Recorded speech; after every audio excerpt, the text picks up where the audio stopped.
ಮೂಡಾಕ್ರಮ ದಾಖಲೆಯನ್ನ RTI ಕಾರ್ಯಕರ್ತ ಹಿಡಿದು ತಂದಿದ್ದಾರಾ ಅನ್ನೋ ಸಹಜ ಕುತೂಹಲ. ಎರಡನೇ ಬಾರಿಗೆ ವಿಚಾರಣೆಗೆ ಹಾಜರಾಗ್ತಿದ್ದಾರೆ ಗಂಗರಾಜು ಅವರು.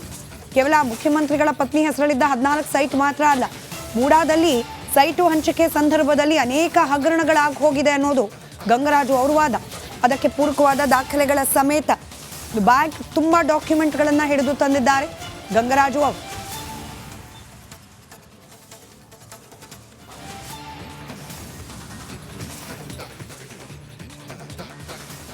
ದೃಶ್ಯದಲ್ಲಿ ಗಮನಿಸ್ತಾ ಇದ್ದೀರಾ, ಮೂಡಾ ನಿವೇಶನ ಹಂಚಿಕೆ ಹಗರಣಕ್ಕೆ ಸಂಬಂಧಪಟ್ಟ ತಮ್ಮ ಬಳಿ ಇರುವ ದಾಖಲಾತಿಗಳ ಸಮೇತ ದೂರುದಾರ ಗಂಗರಾಜು ಅವರು ಇದೀಗ ವಿಚಾರಣೆಗೆ ಆಗಮಿಸಿದ್ದಾರೆ. ಇಡಿ ಕಚೇರಿಗೆ ಹಾಜರಾಗಿ ಒಂದಷ್ಟು ದಾಖಲೆಗಳನ್ನು ತನಿಖಾಧಿಕಾರಿಗಳ ಮುಂದೆ ಪ್ರಸ್ತುತಪಡಿಸುವ ಸಾಧ್ಯತೆ ಇದೆ.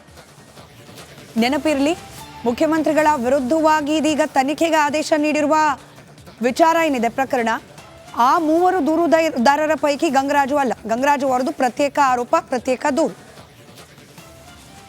ನಿನ್ನೆ ಸುಮಾರು 1:37 ನನಗೆ ಇಡಿ ಕಚೇರಿಯಿಂದ ಕರೆ ಬಂತೆ. ಆ ಕರೆ ಬಂದಿದ್ದಕ್ಕೆ ನಾನು ಇವತ್ತು ಬಂದಿದ್ದೀನಿ. ಏನಂತ ಸರ್, ಇದೆ ಲಾಸ್ಟ್ ಟೈಮ್ ನಾನು ಬಂದಾಗ ನಂದು ಎವಿಡೆನ್ಸ್ ಇದಾಗಿರಲಿಲ್ಲ, ಹೇಳಿಕೆ ದಾಖಲು ಮಾಡ್ಕೊಂಡಿರಲಿಲ್ಲ. ಪ್ಲಸ್ ಅದ್ರ ಜೊತೆಗೆ ದಾಖಲೆಗಳೆಲ್ಲ ಕಲೆಕ್ಟ್ ಮಾಡಿಕೊಂಡ್ರು. ಯಾವ್ಯಾವುದು ಪೂರಕ ದಾಖಲೆಗಳು ನನ್ನಲ್ಲಿದ್ದವಂಥ ಹಲವಾರು ಡಾಕ್ಯುಮೆಂಟ್ಗಳು ಕಲೆಕ್ಟ್ ಮಾಡ್ಕೊಂಡಿದ್ರು. ಈಗ ಮತ್ತೆ ನಾನು ವಿಚಾರಣೆ ನನ್ನ ಹೇಳಿಕೆ ಆಗಬೇಕಾಗುತ್ತಲ್ಲ, ಹಾಗಾಗಿ ಮತ್ತೆ ಫರ್ದರ್ ಏನೋ ಡಾಕ್ಯುಮೆಂಟು ಇದನ್ನೇನಾದ್ರು ಡಾಕ್ಯುಮೆಂಟ್ ಇದನ್ನು ತೊಗೊಂಡು ಬನ್ನಿ, ನಿಮ್ಮಲ್ಲಿರೋ ದಾಖಲೆಗಳೆಲ್ಲ ತೊಗೊಂಡ್ಬನ್ನಿ ಅಂತ ಹೇಳಿದರು. ಸರ್, ಹಾಗಾಗಿ ನಾನು ಬಂದಿದ್ದೀನಿ. ಸರ್, ಒಂದು ಬ್ಯಾಗ್ ಎಷ್ಟು ದಾಖಲೆ ತಂದಿರಾ? ಏನೇನೆಲ್ಲ ಇದೆ ಸರ್ ಅದರಲ್ಲಿ? ಸರ್, ಅದರಲ್ಲಿ ಇದೆ ಮೂಡಾ 50-50 ಹಗರಣದಿರ್ಬೋದು, ಇಲ್ಲ ಅಂದರೆ ಮೊದಲ ನಿವೇಶನಗಳ ಹಗರಣ ಇರ್ಬೋದು, ಮತ್ತು ಹಲವಾರು ಮೂಡಾ ಅಕ್ರಮಕ್ಕೆ ಸಂಬಂಧಪಟ್ಟಂಗೆ ದಾಖಲೆಗಳೆಲ್ಲ ಅವು. ನಮ್ಮ ಆಪಾದನೆ, ನಮ್ಮ ದೂರು ಬರೀ CM ವಿರುದ್ಧದ ಅಷ್ಟೇ ಅಲ್ಲ, ಮೂಡಾದಲ್ಲಿ ನೆಗೆದಿಂದ 5,000 ಕೋಟಿಗೂ ಅಧಿಕ ಅಕ್ರಮದ ಬಗ್ಗೆ ತನಿಖೆ ಆಗಬೇಕು ಅಂತ ನಮ್ಮ ಉದ್ದೇಶ, ನಮ್ಮ ಒತ್ತಾಯ. ಹಾಗಾಗಿ ಅದಕ್ಕೆ ಪೂರಕವಾದ ದಾಖಲೆಗಳನ್ನು ತೊಗೊಂಬಂದಿದ್ದೀವಿ. CM ಅವ್ರದ್ದು ಅದು ಒಂದು ಅಕ್ರಮ ಇರ್ಬೋದು, ಅದೊಂದು 20 ಕೋಟಿ ಇರ್ಬೋದು ಅಷ್ಟೇ. ಆದರೆ ಒಂದ್ ಕಡೆ ಇಡಿ, ಮತ್ತೊಂದು ಕಡೆ ಲೋಕಾಯುಕ್ತ ಈ ಮೂಡಾ ವಿಚಾರಕ್ಕೆ ಸಂಬಂಧಪಟ್ಟಂತೆ ಮುಖ್ಯಮಂತ್ರಿಗಳ ಪತ್ನಿಯ ಸೈಟ್ ಹಂಚಿಕೆ ಇದರ ತನಿಖೆಯನ್ನು ನಡೆಸುತ್ತಿರುವ ಬೆನ್ನಲ್ಲೇ ಇದೀಗ ಕೆಸರೆ ಗ್ರಾಮದ ಮೂಲ ಭೂಮಿ, ಇಡೀ ವಿವಾದಕ್ಕೆ ಕಾರಣವಾಗಿರುವ ಭೂಮಿ, ಆ ವಿಚಾರಕ್ಕೆ ಸಂಬಂಧಪಟ್ಟಂತೆ ಪ್ರತ್ಯೇಕವಾದ ಆರೋಪಗಳು ಕೇಳೋಕೆ ಸಿಗ್ತಾ ಇದೆ. ಇದರ ಮಾಲೀಕರು ಅಂತ ಕರೆಸ್ಕೊಂಡಿರುವ ದೇವರಾಜು ಅವರ ವಿರುದ್ಧ ಅವರ ಸಹೋದರನ ಪುತ್ರಿ ಜಮುನಾ ಇದೀಗ ಆರೋಪ ಮಾಡ್ತಿದ್ದಾರೆ. ಮುಖ್ಯಮಂತ್ರಿಗಳ ಕುಟುಂಬಕ್ಕೆ ನಮ್ಮ ಚಿಕ್ಕಪ್ಪ ಸೈಟ್ ಮಾರಿರೋದು ನಮ್ಗೆ ಯಾರಿಗೂ ಗೊತ್ತೇ ಇಲ್ಲ, ನಾವು ಕೂಡ ಆ ಭೂಮಿಗೆ ಸಂಬಂಧಪಟ್ಟಂತೆ ಹಕ್ಕುದಾರರು, ನಮ್ಮ ಗಮನಕ್ಕೆ ತಾರದೆ ಭೂಮಿಯನ್ನ ಮಾರಾಟ ಮಾಡಲಾಗಿದೆ ಅನ್ನೋ ಆರೋಪ ಮಾಡಿದ್ದಾರೆ ಜಮುನಾ. ಪತ್ನಿ ಪಾರ್ವತಿ ಅವರಿಗೆ ಮತ್ತೊಂದು ಸಂಕಷ್ಟ ಎದುರಾಗ್ತಾ ಇದೆ.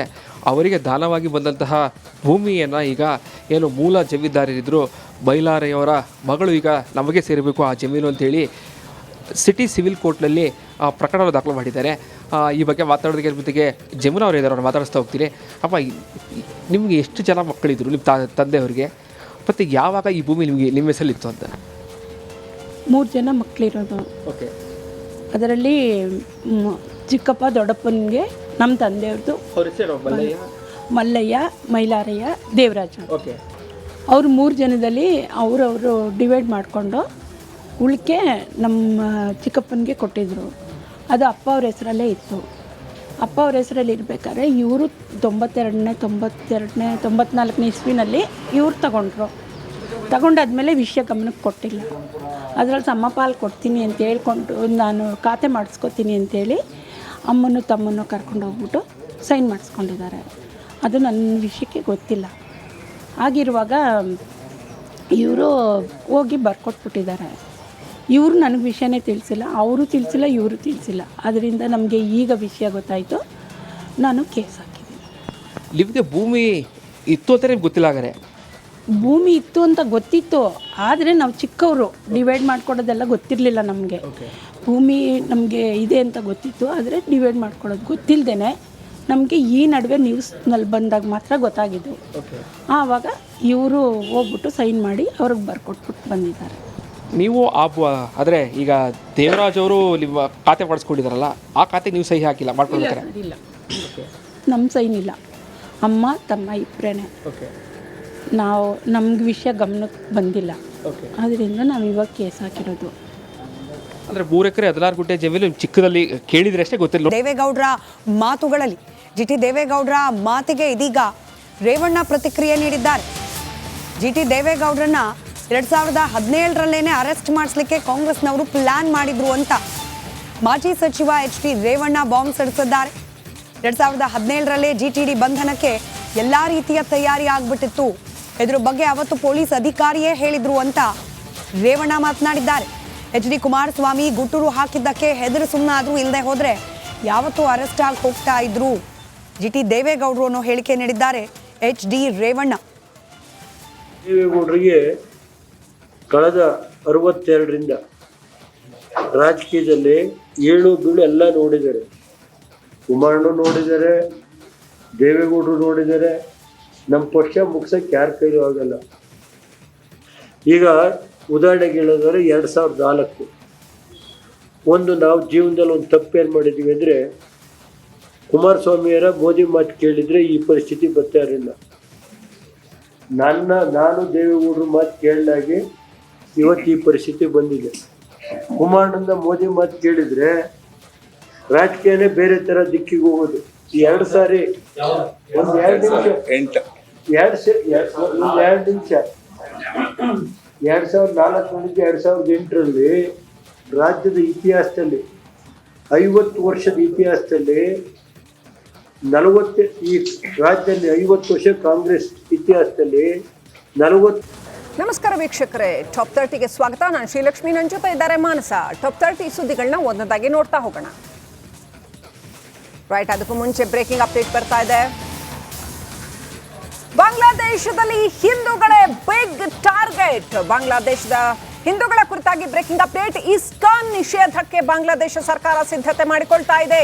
ಬಾಂಗ್ಲಾದೇಶ ಹೈಕೋರ್ಟ್ಗೆ ಸರ್ಕಾರ ಅರ್ಜಿ ಸಲ್ಲಿಸಿದೆ. ಇಸ್ಕಾನ್ ಮುಖಂಡ ಚಿನ್ಮಯ್ ಕೃಷ್ಣ ದಾಸ್ ಬಂಧನ ಬಳಿಕ ದೇಶಾದ್ಯಂತ ಗಲಾಟೆ ಉಂಟಾಯಿತು. ಇಸ್ಕಾನ್ ಧಾರ್ಮಿಕ ಮೂಲಭೂತವಾದಿ ಸಂಘಟನೆ ಅಂತ ಬಾಂಗ್ಲಾದೇಶ ಸರ್ಕಾರ ಹೇಳ್ತಾ ಇದೆ. ಇಸ್ಕಾನ್ ವಿರುದ್ಧ ಆರೋಪವನ್ನು ಹೊರಿಸಿದೆ ಬಾಂಗ್ಲಾದೇಶ ಸರ್ಕಾರ. ನೋಡಿ, ಗೊತ್ತು ವೀಕ್ಷಕರೇ ನಿಮ್ಗೆಲ್ರಿಗೂ ಇಸ್ಕಾನ್ ಏನು ಅಂತ. ಬೆಂಗಳೂರಿನಲ್ಲೂ ಕೂಡ ಇಸ್ಕಾನ್ ಇದೆ. ಧಾರ್ಮಿಕ ಮೂಲಭೂತವಾದಿ ಸಂಘಟನೆ ಅಂತ ಇಸ್ಕಾನ್ ಅನ್ನ ಹೇಳ್ಬಿಟ್ರೆ ಎಲ್ಲೋಗ್ಬೇಕು? ಬಾಂಗ್ಲಾದೇಶ ಸರ್ಕಾರ ಹಿಂದೂಗಳನ್ನ ಟಾರ್ಗೆಟ್ ಮಾಡ್ತಾ ಇದೆಯಾ?